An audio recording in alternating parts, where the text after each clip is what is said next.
आपसे पूछना चाहूंगी, फिर हमारे साथ दरअसल आदित्य भी जुड़ रहे हैं। आज का क्रैक क्या और गहरा सकता है शरद अवस्थी? कंसिडरिंग 3646 के लेवल्स आ चुके हैं स्टॉक में, 5% का नुकसान देखने को मिला है। बजाज ऑटो में आज जो पेन देखा गया है, is it the beginning of a fall? नहीं, मुझे लगता है ये एक नीजक रिएक्शन है।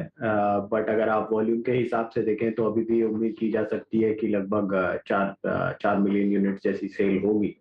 तो वैसा अगर होता है और ग्रेजुअली जैसा कंपनी बोल रही है कि 3-4 महीने बाद नॉर्मलाइज होना चाहिए, सिचुएशन को बेटर होना चाहिए, तो उसका फायदा कंपनी को मिलना चाहिए। और जनरली लोअर एंड प्रोडक्ट्स हैं जो एक्सपोर्ट होते थे, तो जो मार्जिन इम्पैक्ट है वो उतना ज्यादा नहीं होना चाहिए।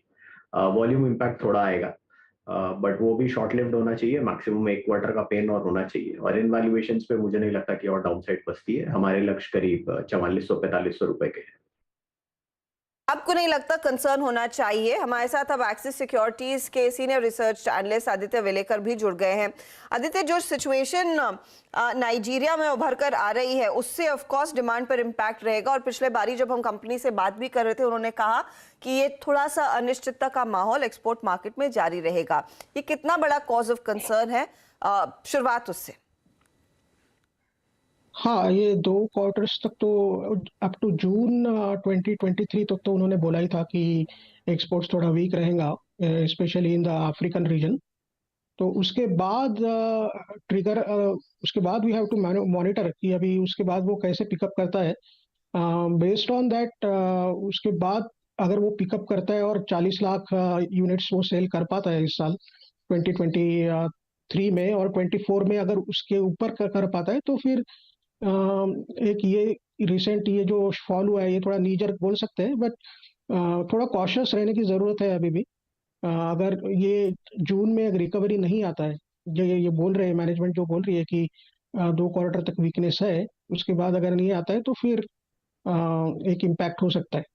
ये क्या सिर्फ डिमांड डिस्ट्रक्शन है नाइजीरिया की वजह से, या फिर कुछ और भी कारण है? क्योंकि मैं कुछ और रिपोर्ट्स पढ़ रही थी कि डॉलर अवेलेबिलिटी का एक बड़ा इशू बनता हुआ दिखाई दे रहा है, चाहे वो अफ्रीका हो, Latin America market, south Asia के मार्केट्स। वो अगर ड्रैग होता है, क्या ये 2 क्वार्टर से ज्यादा एक्सटेंड होने का डर है?